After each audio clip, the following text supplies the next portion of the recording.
Hello everyone, I am Annu and welcome back. We create JRF folder. So guys अब तक हम 3 classes कर चुके हैं इंडियन कॉन्ट्रैक्ट एक्ट की। जो लास्ट क्लास थी उसके अंदर हमने एसेंशियल एलिमेंट ऑफ कॉन्ट्रैक्ट देखे थे, ठीक है ना। उसके अंदर एक पॉइंट था agreement not declare void under Indian contract act 1872। तो आज हम उसी पॉइंट को डिस्कस करेंगे। उस पॉइंट का मतलब क्या था कि कुछ ऐसे एक्ट जो पहले से ही, कुछ ऐसे एग्रीमेंट जो पहले से ही इंडियन कॉन्ट्रैक्ट एक्ट के द्वारा क्या किए गए हैं, वॉइड किए गए हैं। अगर वो एग्रीमेंट कोई भी पर्सन करता है तो उसको एज ए वैलिड कॉन्ट्रैक्ट नहीं माना जाएगा, ठीक है ना। उसको हम सेक्शन 10 के एसेंशियल एलिमेंट के अंदर कंसीडर नहीं करेंगे, उसको एक वैलिड कॉन्ट्रैक्ट नहीं माना जाएगा। तो आज हम उसी पॉइंट को अच्छे से डिस्कस करेंगे कि ऐसे कौन से एग्रीमेंट है जो वॉइड है, किसके द्वारा, इंडियन कॉन्ट्रैक्ट एक्ट 1872 के द्वारा।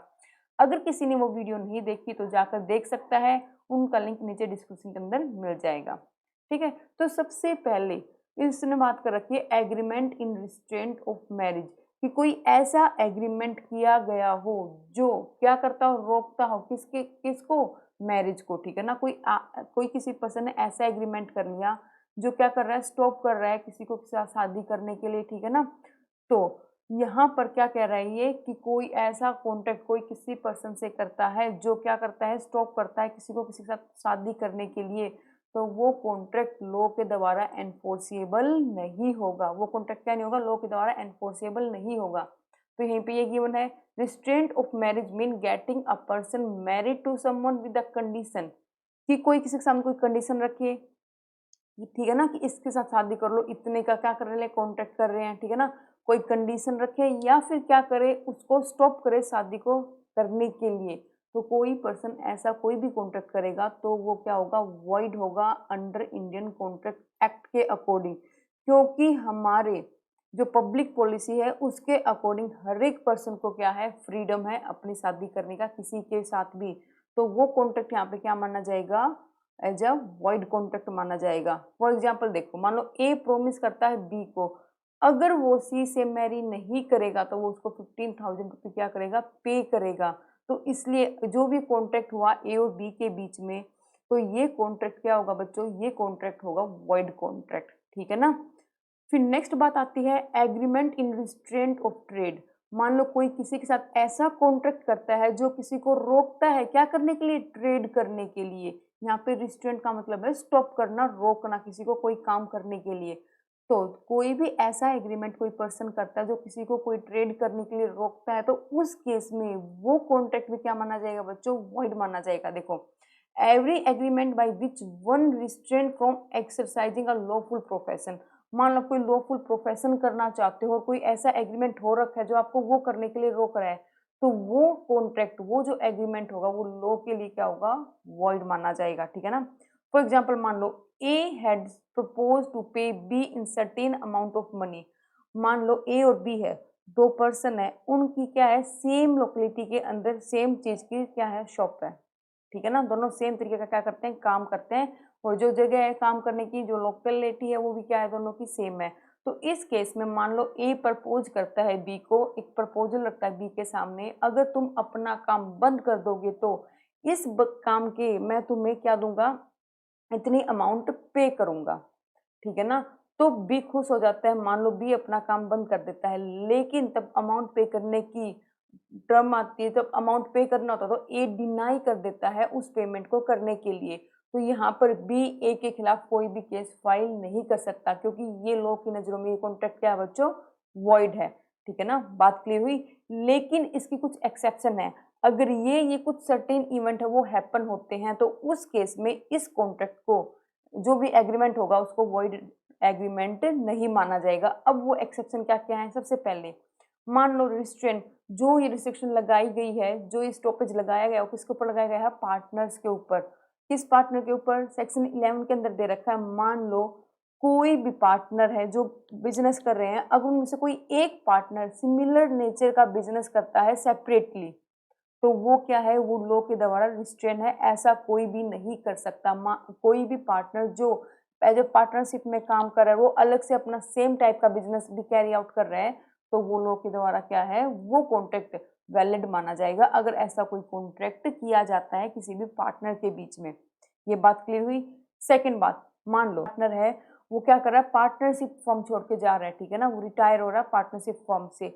उस केस में अगर कोई जो पार्टनर, जो वर्किंग पार्टनर है, वो उस पार्टनर के साथ कोई भी ऐसा कॉन्ट्रैक्ट करते हैं कि सेम लोकेलिटी के अंदर या फिर सेम टाइप का बिजनेस इतने टाइम पीरियड के लिए नहीं करोगे इस एरिया के अंदर, ठीक है ना, तो वो कॉन्ट्रैक्ट भी वैलिड माना जाएगा। लेकिन कब वैलिड माना जाएगा, जो टाइम पीरियड रखा है वो सेम बिजनेस ना करने का, किसके किसके लिए, उस रिटायर्ड पार्टनर के लिए। तो वो जो टाइम पीरियड है वो रीजनेबल टाइम पीरियड होना चाहिए, आई की मतलब कि लॉ ऑफ आई जो कानून है उसकी नज़रों में वो टाइम पीरियड रीजनेबल होना चाहिए। ऐसा नहीं कि 20 साल 30 साल रख दिया, 1-2 साल जो रीजनेबल है टाइम पीरियड लॉ की नज़रों में उतना ही होना चाहिए। उससे ज़्यादा का टाइम पीरियड है तो वो वॉइड बन जाएगा। बात क्लियर हुई यहाँ पे, ठीक है। फिर जो नेक्स्ट आता है, मान लो सभी पार्टनर क्या हो जाते हैं, डिजोल्व कर लेते हैं अपनी फर्म को, तो उस केस में हर एक पार्टनर क्या करते हैं, कॉन्ट्रैक्ट में एक एग्रीमेंट करते हैं कि हम सिमिलर टाइप का बिजनेस इतने टाइम पीरियड के लिए नहीं करेंगे, ठीक है ना। तो वो टाइम पीरियड क्या होना चाहिए, वो टाइम पीरियड भी एक रीजनेबल टाइम पीरियड होना चाहिए, तो वो कॉन्ट्रैक्ट क्या माना जाएगा, वैलिड माना जाएगा, वॉइड नहीं माना जाएगा। ये इसकी क्या थी, फर्स्ट एक्सेप्शन थी। सेकेंड एक्सेप्शन क्या है, मान लो आप रोक रहे हो किसी को फ्रीडम ऑफ पर्टिकुलर के कोई पर्टिकुलर एक्शन करने के लिए, आप रिस्ट्रेन कर रहे हो किसी को कोई पर्टिकुलर एक्शन करने के लिए, अगर सामने वाला कोई इस तरह का कॉन्ट्रैक्ट एग्रीमेंट करता है तो वो भी वैलिड माना जाएगा। वैलिड कैसे, मान लो कोई मैन्युफैक्चरर है, ठीक है ना, उसने क्या किया, अपने सामान को बेचने के लिए एक डिस्ट्रीब्यूटर को अपॉइंट किया, ठीक है ना, एक डिस्ट्रीब्यूटर अपॉइंट किया, उसको क्या कहा, उसके साथ कॉन्ट्रैक्ट किया कि ये जो एक इस एरिया के अंदर सिर्फ मेरा ही सामान क्या करोगे, डिस्ट्रीब्यूट करोगे। अगर वो पर्सन है, वो डिस्ट्रीब्यूटर है, किसी और मैन्युफैक्चरर का सामान भी क्या करने लग जाएगा, सेल करने लग जाएगा, तो वो जो कॉन्ट्रैक्ट होगा वो बच्चों क्या होगा, वो वैलिड कॉन्ट्रैक्ट होगा। अगर यहाँ पे फर्स्ट वाला मैन्युफैक्चरर उसके खिलाफ कोई भी केस फाइल कर, मान लो यहाँ पे ए है, ये क्या है, जो ए है ये है मैन्युफैक्चरर, ठीक है ना, ये मैन्युफैक्चरर है, इसने अपना एक agent as a distributor appoint किया, कहाँ पे, मान लो दिल्ली के अंदर, ठीक है। अब ये डिस्ट्रीब्यूटर जो अपॉइंट किया मैन्युफैक्चरर ने, इस डिस्ट्रीब्यूटर के अंदर जो बी डिस्ट्रीब्यूटर था, जो बी दिल्ली के अंदर अपॉइंट किया, इसके साथ एग्रीमेंट किया कि जो डिस्ट्रीब्यूट करोगे वो सिर्फ मेरे ही प्रोडक्ट क्या होंगे, सेल किए जाएंगे आपकी इस दुकान के अंदर। ये कॉन्ट्रैक्ट के अंदर उन्होंने क्या कर लिया, फाइनल कर लिया, और बी भी इसके लिए क्या हो गया, एग्री हो गया, और दोनों के बीच में एक एग्रीमेंट बन गया और कॉन्ट्रैक्ट बन गया, ठीक है ना। इस केस में मान लो बी जो स्पेसिफिक टाइम पीरियड उन्होंने सेट किया था कि इतने टाइम पीरियड के लिए जो बी है वो सिर्फ ए के प्रोडक्ट क्या करेगा, सेल करेगा, ठीक है ना, बी के ही प्रोडक्ट क्या करेगा, डिस्ट्रीब्यूट करेगा। अगर उस टाइम पीरियड के अंदर जो बी है वो किसी और मैन्युफैक्चरर, मान लो फॉर एग्जांपल सी मैन्युफैक्चरर है कोई और, उसके प्रोडक्ट भी क्या करने लग जाता है, सेल करने लग जाता है ये बी, तो इस केस में मैन्युफैक्चरर जो ए है इसके खिलाफ कोर्ट में केस फाइल कर सकता है। जो ये कॉन्ट्रैक्ट इन दोनों के बीच में होता है, ये क्या हुआ था, वैलिड हुआ था, ठीक है ना। इस कॉन्ट्रैक्ट को क्या माना जाएगा बच्चों, वैलिड माना जाएगा। तो यहीं पर ये गिवन है, कोई मैन्युफैक्चरर कोई अपॉइंट करता है किसी डिस्ट्रीब्यूटर को, सोल डिस्ट्रीब्यूटर को किसी पर्टिकुलर रीजन के लिए, और वो उस जो कॉन्ट्रैक्ट हुआ था उसको फुलफिल नहीं करता उस टाइम पीरियड के अंदर, तो उसके खिलाफ वो फर्स्ट मैन्युफैक्चरर कोई भी केस फाइल कर सकता है कोर्ट के अंदर, इसको वैलिड माना जाएगा। ये बात क्लियर हुई। ये क्या थी, इसकी सेकंड एक्सेप्शन थी, ठीक है। अब बात आती है नेक्स्ट एक्सेप्शन की, अब बात आती है सेल ऑफ गुडविल की। मान लो कोई पर्सन है, उसने क्या किया, अपनी गुडविल, अपना बिजनेस और उसके साथ अपनी गुडविल सेल कर दी किसी सेकंड पर्सन को। अगर जो परचेजर है जिसने वो गुडविल को परचेज किया है, वो उस सेलर से कॉन्टेक्ट करता है कि इतने टाइम पीरियड के लिए सेम लोकेलिटी के अंदर आप ये बिजनेस कैरी आउट नहीं करोगे, तो वो जो बिजनेस है, वो जो कॉन्ट्रैक्ट हुआ वो भी क्या माना जाएगा, वैलिड माना जाएगा। यहाँ पे देखो उसको रोक रहा है क्या करने के लिए, उस पर्टिकुलर बिजनेस को उस पर्टिकुलर एरिया के अंदर करने के लिए कुछ टाइम पीरियड के लिए, ठीक है ना। तो ये कॉन्ट्रैक्ट, वैसे तो हमने क्या पढ़ा था कि कोई किसी बिजनेस को रोकता है कोई बिजनेस करने के लिए, वो क्या माना जाएगा, वॉइड माना जाएगा, लेकिन इस केस में वो क्या माना जाएगा बच्चों, वैलिड माना जाएगा, ठीक है ना। तो a person who buy the business goodwill to another person is there by privilege to impose certain restriction on the business activity of the latter, ठीक है ना। तो यहाँ पे जो खरीदने वाला है गुडविल, वो उसके ऊपर इम्पोज कर सकता है कुछ रिस्ट्रिक्शन, ठीक है ना, कि वो सेम टाइप का बिजनेस कैरी आउट ना करे कुछ पर्टिकुलर टाइम पीरियड के लिए, ठीक है। और वो पर्टिकुलर टाइम पीरियड क्या होगा, वही सेम बात, वो पर्टिकुलर टाइम पीरियड क्या होना चाहिए, रीजनेबल होना चाहिए, किसके अकॉर्डिंग, अकॉर्डिंग टू लो। बात क्लियर हुई। तो यहाँ पे एक तरह से जो परचेजर वो क्या कर रहा है, अपने राइट को प्रोटेक्ट कर रहा है, क्योंकि उसने पेमेंट की है उस गुडविल को परचेज करने के लिए। मान लो सेलर दोबारा से वो बिजनेस करना स्टार्ट कर देगा उस लोकेलिटी के अंदर, तो उस जो सेलर है जिसने अपनी गुडविल सेल की है, तो उसकी तो इमेज बनी हुई है, तो वापस से उसको जो परचेजर उसको तो कोई बेनिफिट रहेगा ही नहीं गुडविल परचेज करने का। वापस से सारे कस्टमर कहाँ जाएंगे, फर्स्ट वाले सेलर के पास जाएंगे जिसने अपनी गुडविल क्या की है, सेल की है। तो इस तरह के इंस्ट्रक्शन लगा सकता है कोई भी परचेजर जिसने क्या किया है, उस गुडविल को परचेज किया है। ये बात क्लियर, ठीक है ना। ये तीन क्या थी इसकी एक्सेप्शन थी, किसकी, कोई भी बिजनेस करने से रोकने के लिए। तीन एक्सेप्शन हमने क्या पढ़ी इसके अंदर, सबसे पहले क्या पढ़ी बच्चों, सबसे पहले पढ़ी रिस्ट्रेन ऑफ पार्टनर। पार्टनर के केस में क्या होगा, एक्सेप्शन थी, अगर कोई पर्टिकुलर एक्शन करने के लिए कोई रिस्ट्रेन लगाता है कि इसके अलावा आप कोई दूसरा एक्शन नहीं कर सकते, कोई और सेल नहीं कर सकते, तो वो भी वैलिड थी, ठीक है ना। और सेल ऑफ गुडविल, अगर आप किसी ने गुडविल अपनी सेल कर दी तो परचेजर जो गुडविल को परचेज करने वाला, तो अगर वो कोई रिस्ट्रिक्शन लगाता है, वो कोई इम्पोज करता है कोई किसके ऊपर, सेलर के ऊपर, तो वो भी क्या मानी जाएगी, वैलिड मानी जाएगी। अब थर्ड पॉइंट आता है ट्रेड कॉम्बिनेशन। ट्रेड कॉम्बिनेशन के अंदर अगर मान लो कोई बिजनेसमैन, कोई भी बिजनेस एक्टिविटी करने वाला पर्सन ट्रेड कॉम्बिनेशन करता है, तो उस केस में वो जो एग्रीमेंट उन लोगों ने किया है वो क्या माना जाएगा, वॉइड। अब ट्रेड कॉम्बिनेशन का मतलब क्या है, मान लो कोई होमोजीनियस टाइप के ट्रेडर हैं, ठीक है ना, सेम टाइप का क्या करते हैं, बिजनेस करते हैं, और वो क्या कर लेते हैं, आपस में कोई ऐसा एग्रीमेंट कर लेते हैं जो अनहेल्दी कंपटीशन क्रिएट करता है, किसके लिए, मार्केट के लिए, या फिर वो मोनोपोली क्रिएट कर रहा है मार्केट के अंदर। तो इस तरह का कोई भी ट्रेड कॉम्बिनेशन किया जाता है किसी दो ट्रेडर के द्वारा, तो उस केस में जो वो एग्रीमेंट हुआ है वो क्या माना जाएगा, वॉइड एग्रीमेंट माना जाएगा, ठीक है ना। फॉर एग्जाम्पल यहाँ पे एग्जाम्पल में क्या लिखा है, if there is a group of sugar seller is in locality, they might come up the specific agreement regarding fixed price, quality of goods and controlling dealer etcetera. उन्होंने क्या किया, मान लो कोई शुगर सेलर है, ठीक है ना, वो क्या, मान लो कोई सिर्फ दो ही शुगर सेलर हैं आपके लोकेलिटी के अंदर, उस एरिया के अंदर, उन्होंने क्या किया, उन्होंने स्पेसिफिक एग्रीमेंट कर लिया।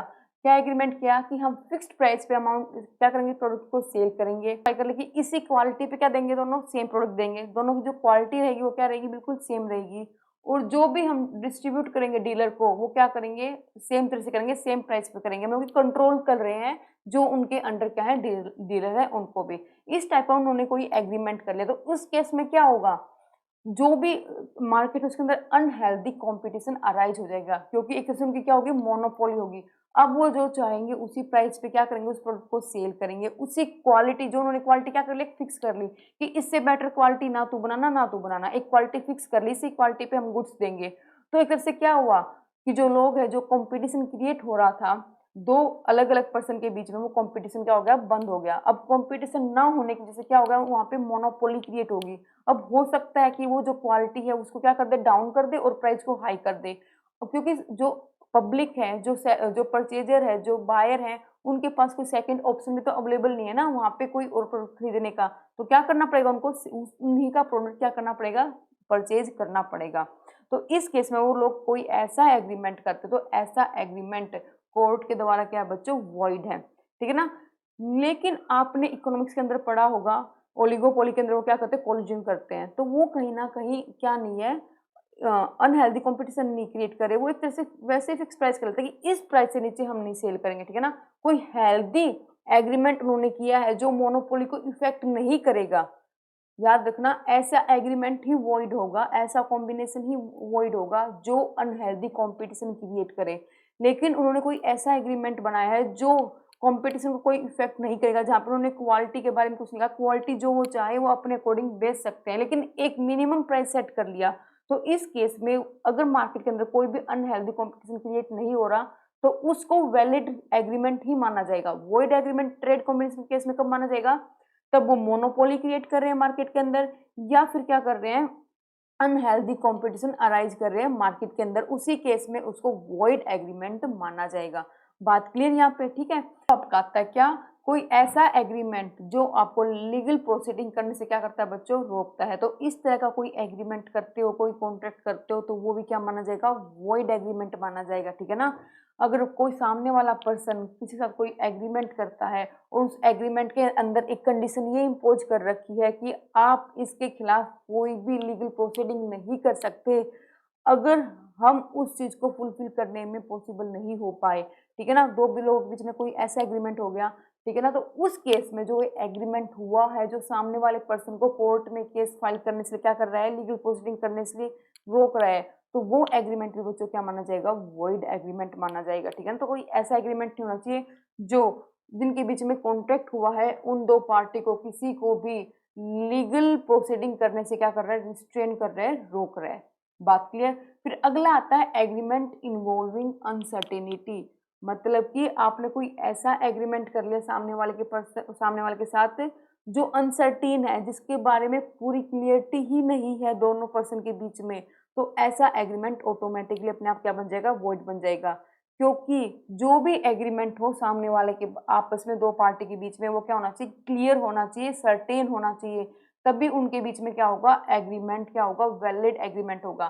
फॉर एग्जाम्पल मान लो आप सामने वाले पर्सन से कोई चीज परचेज कर रहे हो, मान लो लैपटॉप ही परचेज कर रहे हो, लेकिन सामने वाले ने बताया ही नहीं इसको मैंने कितने साल से इसको मैं यूज कर रहा हूँ, इसके अंदर क्या क्या फीचर है, ठीक है ना, इसको कितनी बार रिपेयर करवाया, जो इंपॉर्टेंट फैक्ट थे उस कॉन्ट्रैक्ट से रिलेटेड वो आपके सामने डिस्क्लोज ही नहीं किए, तो वो कोई ऐसा एग्रीमेंट हुआ, तो इस एग्रीमेंट को हम क्या मानेंगे बच्चों, वॉइड एग्रीमेंट मानेंगे।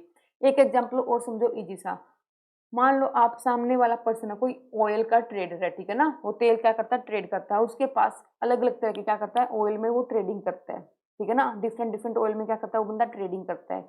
और आपने उस पर्सन को सामने कहा कि मेरे को ना 10 लीटर ऑयल चाहिए, लेकिन ये स्पेसिफाई नहीं किया कि किस टाइप का ऑयल चाहिए आपको, ठीक है ना, तो ये जो कॉन्ट्रैक्ट हुआ वो क्या हुआ है, वॉइड हुआ है। लेकिन वो ही ट्रेडर एक स्पेसिफिक टाइप ऑफ ऑयल में क्या करता, डील करता, ठीक है ना, वो सिर्फ एक स्पेसिफिक, मान लो पेट्रोल में ही वो डील कर रहा है, तो आपने कॉन्ट्रैक्ट किया कि मेरे को 10 लीटर ऑयल चाहिए, तो वहां पे क्या क्लियर है, क्योंकि वो सिर्फ किस में डील करता है, पेट्रोल में डील करता है, तो उसको पता है कि सामने वाला क्या 10 लीटर का, तो क्या मांग रहा होगा, वो पेट्रोल मांग रहा होगा, ठीक है ना, तो उस केस में वो क्या बन जाएगा, वैलिड बन जाएगा। तो जो भी इंपॉर्टेंट फैक्ट है उस कॉन्ट्रैक्ट से रिलेटेड अगर वो अनसर्टेन है, तो उस एग्रीमेंट को हम क्या मानेंगे बच्चों, वॉइड मानेंगे। बात क्लियर हुई यहाँ पे, ठीक है, तो फिफ्थ पॉइंट वैसे से क्लियर हो चुका होगा। अब लास्ट आता है क्या, agreement by way of wager. Wager इसके अंदर क्या आएगा, कोई ऐसा कॉन्ट्रैक्ट करती है दो पार्टी जो किसी स्पेसिफिक इवेंट के हैपन होने के ऊपर है, ठीक है ना। नॉर्मल लैंग्वेज में हम इसको कहें तो कोई आप दो पार्टी आपस में बैट लगाती है, जो हम नॉर्मली डेली लाइफ में करते हैं। अगर ऐसा हुआ, मान लो कोई आईपीएल चल रहा है, अगर इसकी टीम जीत गई तो मैं तुम्हें 500 रुपए दूंगा, या फिर ये टीम हार गई तो तुम मुझे क्या दोगे, 500 रुपीज दोगे। ऐसी नॉर्मली बैटिंग चलती है ना, तो ऐसा कोई भी एग्रीमेंट करते हैं आपस में दो कोई पर्सन और बैटिंग लगाते हैं, तो उस केस में वो एग्रीमेंट अपने आप क्या बन जाएगा, वॉइड बन जाएगा। तो कोई भी agreement by way of wager, कोई भी agreement by way of betting के थ्रू होता है, तो उसको क्या कहेंगे हम, वॉइड एग्रीमेंट कहेंगे, ठीक है ना। तो इसके अंदर यही मेंशन है कि क्या, a wager is an agreement between two party by which one promise a specified amount of money to another on happening of some uncertain event. मान लो कोई इवेंट हुआ ही नहीं, लेकिन एक पार्टी ने क्या कहा, अगर ये स्पेसिफिक इवेंट हो गया, ये अनसर्टेन इवेंट हो गया, तो वो उसको इतनी अमाउंट देगा।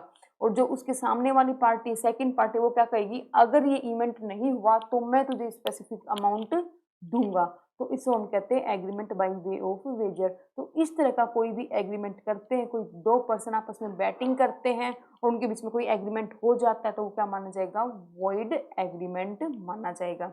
तो बात और याद रखना, बाय वे ऑफ वेजर के अंदर जो ये वेजर एग्रीमेंट है, वैसे तो ये हर एक पूरी कंट्री के अंदर क्या माना जाएगा, वॉइड एग्रीमेंट माना जाएगा, लेकिन महाराष्ट्र ने क्या कर रखा है, अपना एक अलग रूल बना रखा है।